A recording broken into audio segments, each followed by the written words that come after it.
Disclaimer, this content is rated R18+. There may be cursing, blood, gore, and sexual content. This content is for entertainment purposes only. All rights of this product belong to the original owner of the work, Wyona A.M. Copyright. All work in this video from our audio written book belongs to the original writer, artist, Wyona A.M. This video is for entertainment purposes only.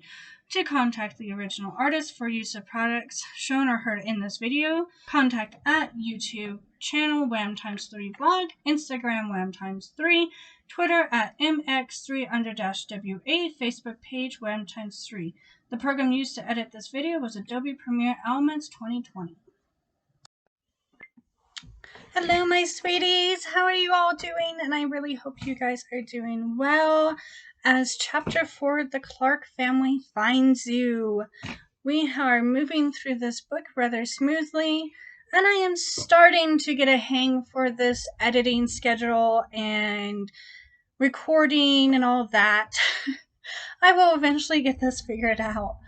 I hope you guys are enjoying this new series that I have been sharing with you all. As you all know as well, my final goal is to eventually have this book physically available, and one of the ways that you guys can always help me is by purchasing me a cup of coffee on my Patreon. It is always appreciated, and I will always be willing to give you guys a shout out at the end of my videos. So please take care, my sweeties, and enjoy Chapter 4, The Clark Family. Bye! Something about Kelly. She wasn't sure what. It was still dark.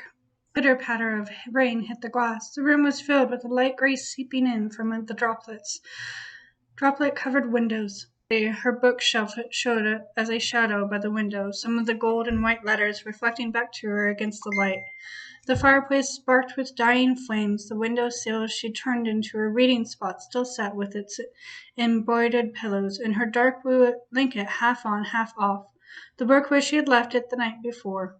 She reached down to the mansion itself. The mansion was dead silent. Nothing unusual, at least on this side. No reason to be awoken. She turned to look at the rest of the room, only to be faced with a chest. She froze, and an arm wrapped around her. Shh, Ayato said into her ear, pressing her closer. He is fully clothed. His cologne filled her lungs, and she could hear his heartbeat steady against her ear. She stiffened as she heard the shuffling and the light growls. The rain stopped. The clock stopped ticking. The wolfmen were here? In her room? She panicked, grabbing Ayato's shirt, shivering and trying not to whimper as one of them sniffed her head, then Ayato's. Just as quickly as they appeared, they were gone. The clock ticked, the rain fell. Ayato released her, and she rose, slowly looking around, pressing her knees to her chest, looking at Ayato, who looked back with those fierce, impatient eyes. They got into the mansion? I couldn't touch you because I was here. Guess they thought because Laito was out of town they couldn't. I'll stay here for the rest of the day. He kicked off his boots and rolled over, covering up with her blanket. Go back to sleep.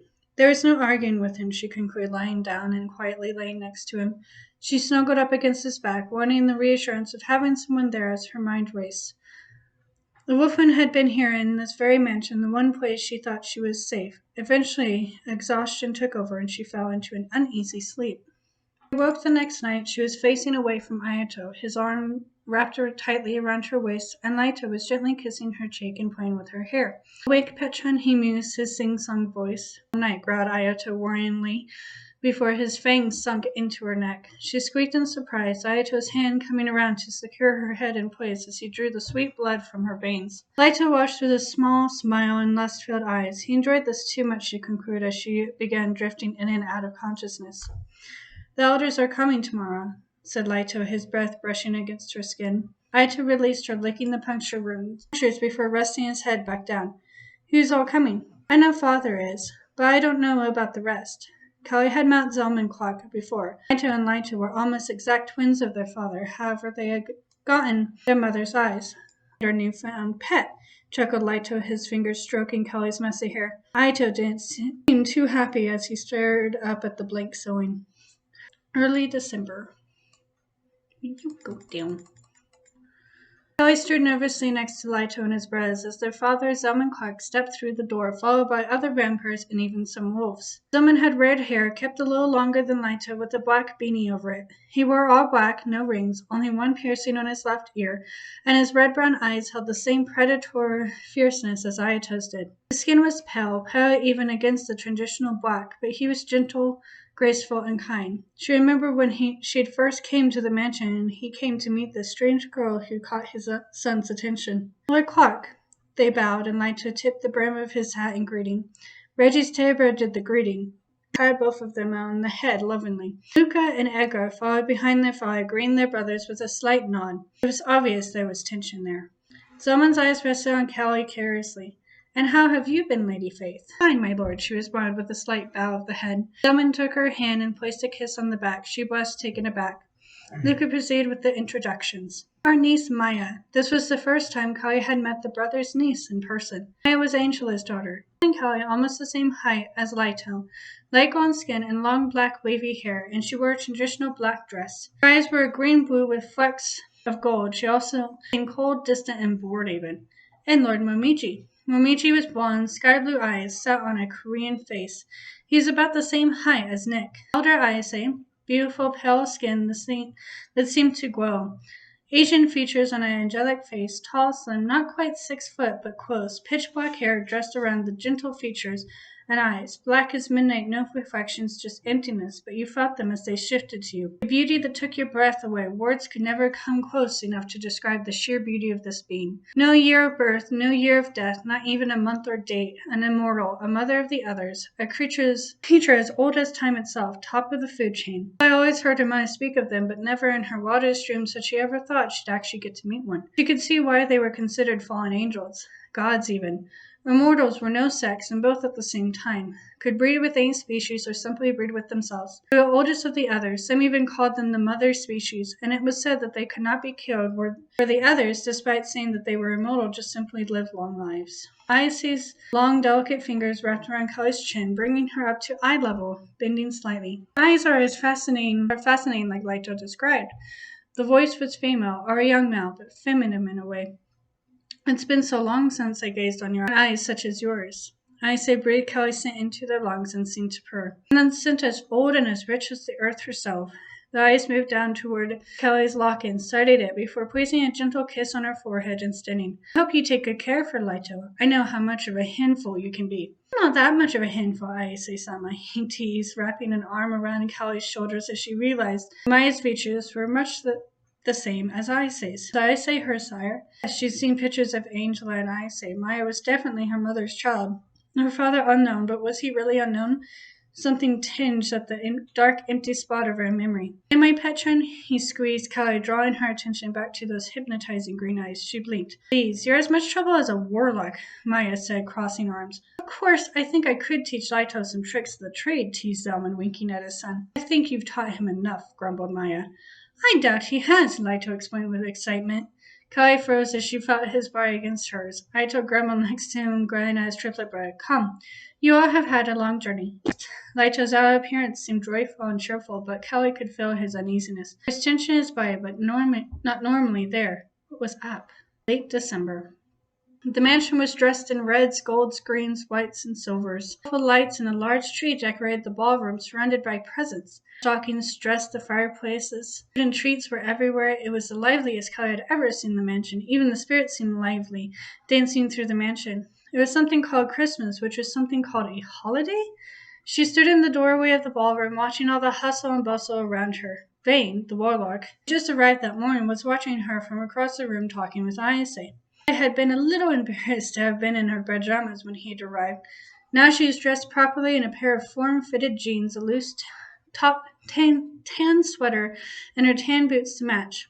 He was a handsome man, or man, of mid-30s. He had raven black hair, tan skin, blue eyes with cat-like slits. He was well built. He reminded her of one of the great Greek gods, but not quite as dramatic. "Petron!" His breath tickled her ears. She turned and his lips locked onto hers, catching her by surprise. His fingers wrapped around her throat as his tongue dipped into her mouth. His scent was more feminine than male, engulfed her senses. She drew He drew her tongue into his mouth, sucking on it, bringing up tingling sensations through her body. She shivered and he smirked against her lips. She felt the tip of his fangs prick the sensitive flesh of her tongue. His tongue swirled around hers before he finally released her, licking his lips. What was that all of a sudden? She started, her cheeks flushing. You're standing under the mistletoe, Leto teased back.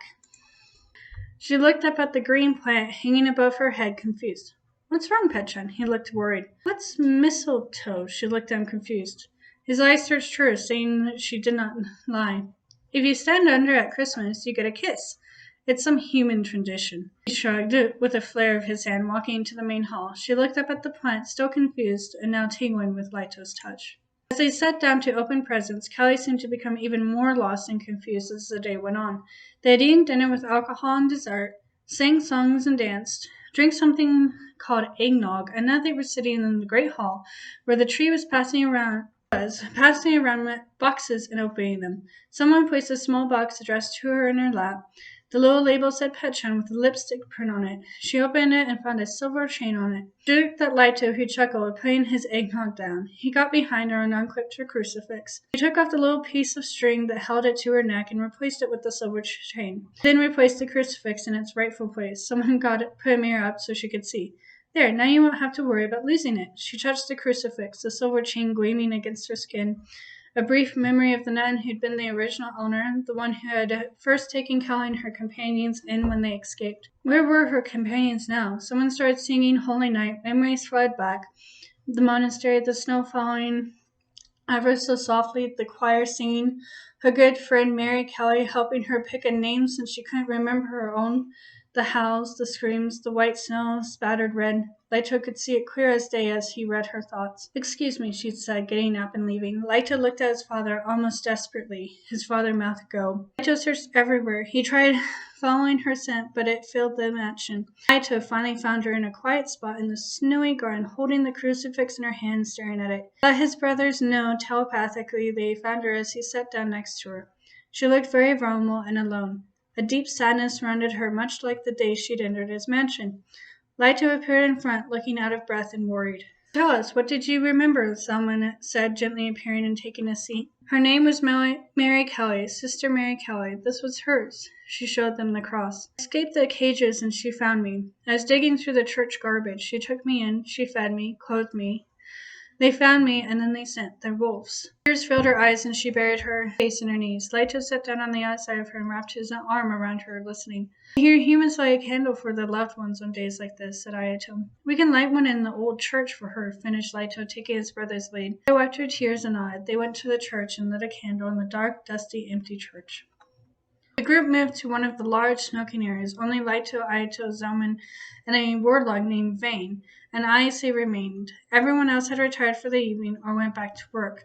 Lito didn't like leaving Callie's side. She didn't cry when they lit the candle, just simply became quiet. She ate her dinner and had quietly gone to bed. He desperately wanted to check on her, but this meeting was also important, and he didn't want to upset Ayase, who sat in the smoking room smoking out of a pipe. Lito quickly collected himself and smiled playfully. So Ayase-sama, what do you think of my new pet? Asked Lito in Japanese, taking a good drink of the blood the servant girl handed him. It didn't taste as good as Callie's, and he was really wishing she wasn't sleeping right now. If she was sleeping, that was. Was she up crying, looking distant out the window? Her blood and useful abilities, despite being untrained, are the only reasons I've put up with her for as long as she does have a bit of too much stubborn pride, Aito grumbled. Are you sure it's just a blood? Ayase teased. Aito raising an eyebrow. Seeing through the triplets. She was one of few that could see through them. They had always been so close, not letting anyone in, especially Ayato and Lito. Not so true. Her blood, after all, is quite rich, sing-song Lito. Ayato simply glared at his triplet, who chuckled in response, and her stubbornness is refreshing. I saw the marks plain as day, said Ayase, ashing the small pipe. You and your brothers enjoy her taste, don't you? Lito sat back, and his brother looked at him, seeing the anguish under the surface. Since the girl had come into Lito's life, someone was seeing more and more of his son. The loving, gentle son he knew, not the cruel, hateful son the world had come to know. The room went quiet as they waited patiently for the elder to continue speaking. Yes, I have met her kind long ago. In these very lands, actually, Ayase said thoughtfully. She is neither human nor inhuman. She is neither mortal nor immortal. Her kind can be killed, but the earth takes them, heals them, and rebirths them time and time again. However, they only show when needed. And how her memory isn't completely back, and what she does remember is probably very confusing for her. She does keep a journal. Its entries were strange, Ayato said thoughtfully. It was like a brief memory of hers with a date, sometimes a question mark, always different, always off or incomplete. Vain? I say, turned to the warlock who shrugged. I can't say if I have or have not met her kind before. I've never seen eyes like hers before. I recognized her Reaper eyes, though. Hard to miss the way they went white. She at first was confused when she saw you, no age at all, but she did see mine. Warlock said, remembering greeting the girl when he arrived to the mansion the other day. I guess I can't fake my age around her, huh? He sighed with disappointment. There was only one other person who knew how old he actually was. Now there were two. At least the first, it was because they'd witnessed his birth. The other is called the Dragon Eye, able to see past the mask we hide behind it. Even humans, for that matter, continued Icy. She knows whether or not you're good, bad, a murderer or not, human or other, and even what kind of other, for that matter. You're not her first warlock, that's for sure. Her blood is also filled with magic, great powers, probably why your sons like it so much, mused Ayase, turning to Selwyn. I will, however, warn you not to take too much of it, or you will go mad, much like those who drink the prophet's blood. What is she? Asked Ayato. And is she safe? He did enjoy the little human's feistiness, though he wouldn't admit it. He also had seen his brother had claimed the girl completely. There had only been one other that Laita had ever wanted to claim, and she was something him. Could it be? Zaman especially liked her in regards to his triplet sons and the way she was able to handle them. They did need a bit of a challenge, however. If she could bring harm, that was something else entirely, and he did not agree with Ayato on this. Oh, she is definitely safe, and should be well taken care of, much like the sages, Ayase answered, reading their minds. They say her kind is what gave birth to the sages, wizards, witches, even the blood prophets, and they all come in many different shapes and sizes. No, I cannot tell you what she is, but last time we met, she was a druidess who traveled these lands with the Amazons.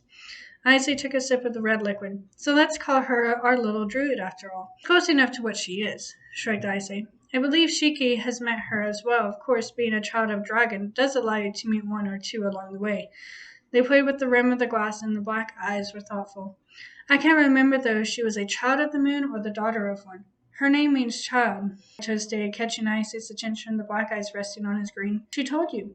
When we first met. I knew Califace wasn't her real name, but I didn't expect her heritage name. Keep her, Laito. Ayase's voice went to an almost whisper as their voice entered his mind. You know her well, you and your triplet brothers. Ayase's voice went back to normal. You and your brothers should be able to keep her safe. The Wolfen are her only true endless enemy. Others come and go to the power, but if she is claimed, she is safer. I would suggest it be wiser to keep her between you triplets, though. Luca and Edgar will be coming back with me to the castle, Zelman pointed out. That would be fine. I think the triplets can take care of her alone. After all, their destinies are tied. I have Nicholas and Eric training her, pointed out Ayato. That is fine. I will warn you. When her memories came back, it is not like ours. They would be confusing, twisting in and out of each other. She has many since I met her back when Angel was still a king and before the shift and the ocean separated our world. That should tell you, but of course she was older then. I've never met one of her kind so young. Ayase went into deep thought, looking into the fire. I've only ever heard how it's like. Ayase fell silent into the thought again. Though it does make you wonder what her purpose is, why she has come. Ayase looked at Laito squarely, the dark eyes capturing Laito. But gain her trust and keep it. Having someone to cling to is key. It will keep her from getting lost. Give her something to hold on to, while she becomes lost within herself. Ayase's black eyes met Laito's green ones and held them. And, Ayase continued telepathically to Laito alone, she will bring back memories of your own past. Pieces that you have not been wanting to face. However, this will strengthen your connection. Concentrate on that connection. Make it your ultimate goal. That feeling of emptiness when you are away from her will only grow, but this is a good thing. Laito looked down thoughtfully. Kelly raised her head, allowing the hot water to run down her face, through her hair, and over her body, washing away the sweat and bubbles. Her muscles ached from soreness and begged for sleep, but her mind was racing. The training Nick gave Kelly was hard, and she was often covered in bruises, cuts, and sweat by the end of the day. Aito and Laito happily cleaned and sealed them for her in the mornings and evenings. Reggie simply said it was too much trouble, but she was getting better and stronger. She could run for 20 miles nonstop. She could hit the bullseye every time with the daggers. She was still nervous about the guns, but Nick insisted. She preferred the feel of daggers, the smooth metal meeting a wooden or metal handle, the feeling of them in hand, and the way they felt as she would release them into the air. She could forget about all the questions that rose through her mind constantly. She used the daggers, all she felt was the dagger, even if it would soar through the sky, even feel it hit the target. Why were they pushing her so hard? How did the Wolfwing get in? Wasn't she safe here? Was there an inside guy? For all she knew, it was one of the brothers, or even Eric or Nick. Why did she feel so connected to Laito? Yeah, the sex was good, mind-blowing at least that one time they had done it. Even before that, she could feel his presence stronger than anyone else's. She rested her head against the cool tile, allowing the hot water to hit her knotted shoulder muscles. If she wasn't safe with a pure-blooded vampire, then who was she safe with? Would she ever be safe? The fear of going back, the memory still fresh in her mind. Why couldn't they have been the ones erased, not these important ones? Why not the ones that explained why Laito or his mother looked so familiar? Why just the name Claudia tugged at that darkness for seeing eyes say and being sure their eyes used to be a beautiful sapphire blue? Or remembering the embrace of Zelman as she ran up to him as a child, or the fact that this mansion, the very mansion, was so familiar to her, hurt. Those were the memories she desperately needed. That darkness, she kept tugging at it, but it kept its secret. She slid through the floor, looking at her scars, remembering when she got every single one, not all of them she made herself, only the recent ones. She was not a blood prophet, but she was born to one. 1,000 cuts before they died. Was that true for her as well? Petron, did you faint? Laito's sing-song voice came from the other side of the door, but soon his arms wrapped around her naked white body while he was still fully clothed. You've been in here for a while now. He turned off the wire as she leaned into him. I was getting worried, he explained, taking a towel and placing it over her, making her sit back so her back was against his coiled chest while he dried her neck, then breast, and moved down, watching the way her naked body reacted. Her mind was numb, and she could barely feel Laito's touch. She turned and buried her face into his neck, making sure this wasn't a dream. Are you lonely, Petron? He picked Kelly up and took her to her bed, placing her gently down on it, letting her keep the towel, which she managed to wrap around herself protectively, while Leo got another towel and started drying her hair. Nick is being too hard on you. She felt sleep coming, and she found herself slipping in and out of consciousness as Laito's fingers danced through her hair. It felt so good, his touch, his smell. Her body began to tingle as it always did with Laito. She felt dampness between her legs shuffled as he continued. Hands moved to her shoulders and neck, working their magic as his eyes watched her restless legs. Hands worked down her shoulders to her breast, undoing the towel. His hands kept her small breast, her nipples already peaked. She turned her head, desperate for his kiss, which he eagerly took her lips with his. He slowly laid her down, removing the towel completely. She opened to him, feeling the bulge growing against her thigh. They nipped and kissed each other as their desperation increased. Tongues danced and battled, teeth and their lips unlocked, both grasping for a breath of air as Laito went for her neck, nipping and sucking gently as her hands went for his jacket, pulling at it. As he moved to her breast, she got one shoulder off. He took the jacket off, then sucked one nipple into his mouth as his other hand massaged the other, making a gasp escape her lips, her hands going into his hair, his name coming out in a whisper on her lips. He sucked and massaged both breasts until they ached and became heavy when he sucked and massaged some more before moving down and leaving butterfly kisses down her stomach, before planting a huge kiss on her mouth. He looked up to her glazed violet eyes, looking back at him. He spread her legs, putting her legs on his shoulders before licking up the slip, getting a shot cast and feeling a shudder run through her body. He kissed and sucked her drool, much like he had her lips, his tongue and fingers adding. She grabbed the bedding, her nails digging into the silk as her legs widened as the pressure built into her stomach, and as she was about to release, he stopped, licking down her thighs as he wiped his face there. She looked at him in protest as he turned a mischievous grin. His green eyes telling her he wasn't done yet. He licked up the juices he just wiped on her thigh before moving back up her body and licking a trail up her stomach, between her breast, her neck to her ear, before he gently nipped. Enjoying yourself, Petron?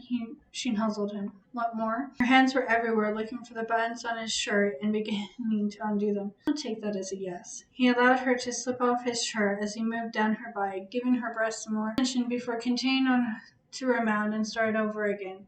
Every time she was about to release, he'd stop and make his way back up her body to her breast and then back down. Laito, please, she panned, needing it longingly for release. Too much, Petchan, he teased, his fingers circling her drool. She gasped as his fingers went in only to come back out and going into his mouth. No, she said, horrified, watching his fingers left her once again. What if I'm not done yet? Please. Oh, my dear Petchan, that's not how you asked your master for release. He chuckled as he got completely up. Laito, she sat up, reaching for him. He clicked his tongue at her, wagging a finger. Now, Petchan, you know the magic words I'm looking for. She looked desperate, needy. Her eyes were glazed, her breast full and heavy, the nipples fully peaked, mound dripping. His bedding already was covered with her juices. He saw the gears turning as he turned into his closet for the special things he needed. Master, please. Music to his ears. It hadn't taken her long. He turned slowly to her. One hand was between her legs, spreading her lips for him, while the other was holding her hair back to expose her neck. A neck that was already covered in his and his brother's marks. He found himself suddenly become possessive. Tackling her down, he handcuffed her hands to the bed. Shh, that's a good little pet. He sat on her stomach. She felt his bulge. Her womanhood throbbed with need. As your reward, I would take care of you. He moved down her body, that bulge rubbing against her skin as he did so. He went back between her legs, sucking, licking, nipping, using his fingers. She felt the pressure building up, then release. Sweet, sweet release. That's my good little pet, Laito said, licking up her juices as she trembled under him. He licked up her body back to her breast, where he sucked and teased both while his fingers worked on her womanhood, bringing her to another climax. His fangs dug into her skin, her blood rushing into his mouth as her body trembled with a third climax. He released her to admire his little pet, who panted and trembled under him, her glossy eyes watching him. He used his thumb to get the rest of her juices from around his mouth, and his other hand unzipped his pants, releasing his throbbing muscle. He smeared the pre-cum around the velvet head as he watched Kelly's reaction. Are you ready, my pet? She wetted her lips. His eyes dried there briefly before recapturing her two sunsets. Can you untie me first? She moved her hands. He raised his eyebrow. But whatever for? Please? Her legs moved up his leg to his hip. He unlocked the handcuffs, and she quickly grabbed her legs, pulling them up and spraying for him. He purred, growled in agreement before pushing against her folds. He slowly entered, forcing himself to take his time to take her fully. She took him eagerly, nearly sucking him in with her muscles that refused to release him. As he completely entered, a shuddering breath escaped his lips as he shivered against her. He watched her tremble under him, but stayed relaxed. He slowly began to move in and out. A moan escaped both their lips as he increased the speed. His whole body was tingling, starting from their connection and reverberating through his whole body. His soul sang, his heart ached and longed. It was an experience he had only experienced with Kelly. As he continued to move in her legs and arms wrapped around him as she moved in rhythm to him, the release came together, both bodies shuddering and throbbing. As Zoya continued, holding her hands down by the wrists as another release hit him, sending her into her own, which he rode out with her. By the time they collapsed, it was uncertain how long they'd gone or how many times they climaxed, but their bodies were covered in each other's sweat and fluids, and seemed to be filled with steam as their heartbeats slowed down and they began to doze, still connected to each other. Laito watched Kelly sleep next to him, stroking his fingers through her hair. He left several marks on her sun-kissed skin, but she had done the same to him as well. His neck and throat were covered in her little hickeys, and he wore them proudly. There was still the case of the wolfen and what to do about them. Isaiah had said that they were a Druid's constant enemy, always hunting. He couldn't always be at her side, even if he preferred it. She was getting better at fighting, and her weapon of choice was the dagger. A thought came to him. He kissed her on the forehead and wrapped her gently in the blankets before putting a spell of protection around her before leaving. Nicholas the Troll lived in a simple shack made from driftwood pallets and other pieces of trash they gathered along the beach. It was set amongst the rock in a cave. A light and the smell of fire and cooking fish drifted into the cold ocean wind in contrast to the warm sand under his feet. A storm was hurrying off in the distance and would be upon them before the night was out. At the bottom of the drop-off was Nicholas's hut, hidden if it wasn't for the small light coming from inside. Laito's mansion sat just above on top of the cliffs, just a glimpse of the roof and light. He wanted to hurry back to Kelly's side, but this was none more important. Laito entered the hut. My lord, Nicholas greeted, not looking up from his small campfire where he was roasting fish on a couple of sticks. He was in his human form, but his eyes always gave him away. He turned to Laito. What brings you here on this cold night? something very special to me. Something or someone? Nicholas asked, making note of the hickeys across his master's polished skin. Leighton looked away briefly into the fire before taking a seat. The wolfman would never stop hunting her. He sounded tired, exhausted, hopeless, things his master never seen. Ever since this Kelly faith had washed up on his beach, she had caused this shift and change within his master. She seemed so much like Lillian, such a sweet and gentle soul. Did Leto see it too? And now you are here, Nicholas gestured at his makeshift shack. Leto looked around briefly, but nothing had changed since the last time he had come. The walls were a mix of rock and driftwood. Herbs hung drying above, a sink made from a bowl, a bed made out of wood with grass and seaweed for the mattress and some old blankets. Nicholas lived a simple life. Though he could live more lavish, he always chose not to. In the back of the cave was Nicholas's blacksmithing tools, along with the weapons he had made over the years. Nicholas was the weapons master of the mansion, and every weapon he had designed and perfected himself by hand. I need your special skills. Lito's eyes had rested on the blacksmithing tools. Nicholas looked at his old friend curiously, then at his tools and back to his friend. You want me to make something for her? Lito looked at him. Yes, from my fangs. Nicholas sat back in shock, looking around. The fangs and blood of a pure-blood vampire were powerful, filled with ancient magic and poison. They didn't make a set of powerful weapons. Nicholas sighed. What did you have in mind? Nicholas removed Lito's 4 fangs, fangs that grow back by the time the sun rose.